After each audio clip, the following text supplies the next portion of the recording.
Where do you lie on the nurture versus nature scale then? Genetics versus your circumstances? It's a really good question, and I'm going to give a very clear answer. It's always a combination of the two. Always. There is no question in psychology that isn't answered by a mix of nature and nurture. I think we underestimate the importance of nurture. And we think that, we do this to ourselves and we do it to others. If you're initially bad at something, you're out of luck. Yeah. Like you weren't born with the talent. You're not a child prodigy. You should give up. And empirically, that's just false. There are many late bloomers. If you look at studies of world-class athletes, artists, scientists, musicians, you see that most of them did not stand out when they were young. Their teachers didn't see their potential. Their coaches didn't see their potential. Even their own parents didn't know how great they were going to become. And when they did stand out, it was not because of their natural ability in most cases. It was because of their unusual motivation. They were passionate. They were driven. They were persistent. And I think that's good news for all of us because it means that even if you're not a freak of nature, you can become a freak of nurture. In the education system, like if we're not getting certain grades, despite being working hard, we're not really rewarded.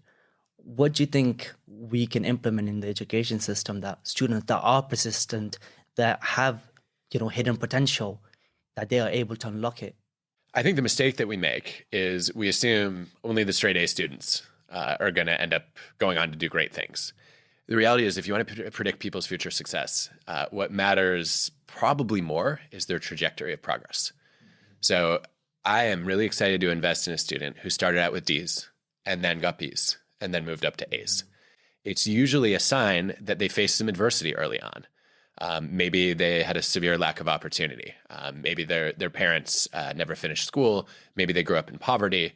Maybe they had a tragedy in their family and they struggled and then they figured out how to overcome it.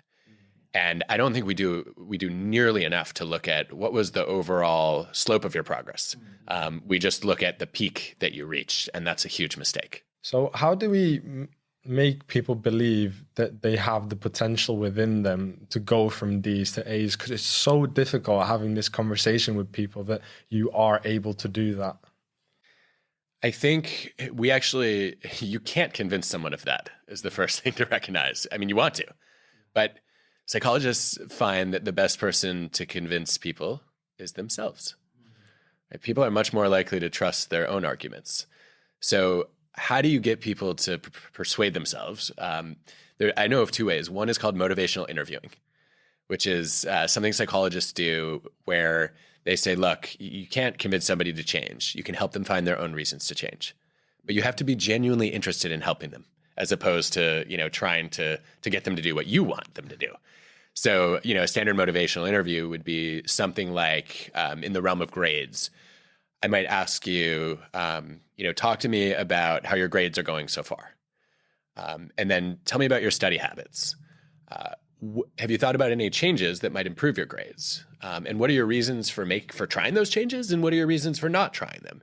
And then you basically ask a bunch of questions and listen. And in some cases, people will say, you know what, actually, I do want to, I want to spend an extra 2 hours a week studying. Or maybe it's time for me to get a tutor. Or maybe I should try out the Conmigo, the AI tutor that Khan Academy put out. And they come up with ideas and they get excited about them. And then they become kind of the authors of their own motivation. That's one option. The other option, which I'm a bigger fan of because it's much easier to do, is you take somebody who's struggling in school and you ask them to give advice to a fellow student who's struggling. That's smart. And guess what? When you give advice to somebody else, it builds your confidence. It raises your motivation because in the process of convincing somebody else that they can do it, you're telling yourself that you're capable too. This is research by Lauren Eskris-Winkler and her colleagues, and they show that instead of receiving advice, it's actually the act of giving advice that fires us up. So I would actually, if I were going to design this, I would say you want an older student giving advice to somebody who's maybe a couple years younger than them, and then they're going to say, "Hey, wait a minute, maybe I can pull that off." Well, one of the challenges I faced with that is that you come across as a preacher when you give advice. And like one of my friends was struggling and I tried giving them advice, what went wrong for me and how I overcame it. and they kind of became defensive or felt inferior. Yeah. So how do we overcome that? I think humility and curiosity are so important in that process. So I've run into the same trap. I've had for years, students would come into office hours. They would ask me for career advice, and then I would start giving them advice, and they immediately resist. A student is planning to do a banking career, and I feel like my job is to make sure they've really thought this through clearly. And too many of our students at Wharton go into banking. And so my job is to poke holes in their logic. And the harder I do that, the more they think that I'm prosecuting their ideas and then preaching whatever alternative I'm proposing to them. And that just falls flat. It fails over and over again. And eventually, I try to get less stubborn. And I say, okay, when students come into my office, I need to find out why they're here. And so I'll ask the question, are you actually looking for me to recommend a direction?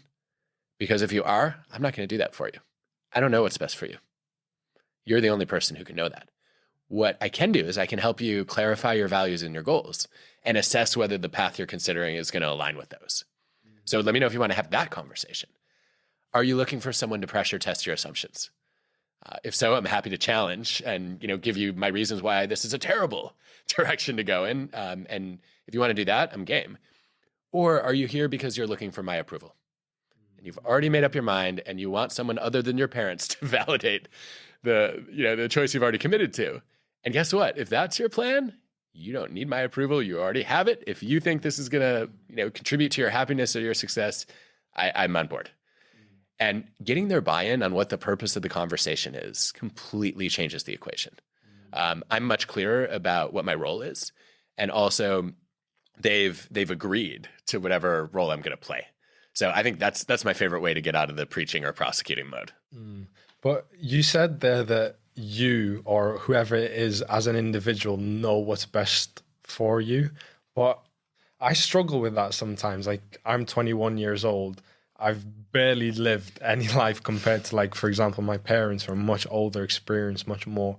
So how do I know what's best for me when I've got like no experience relatively?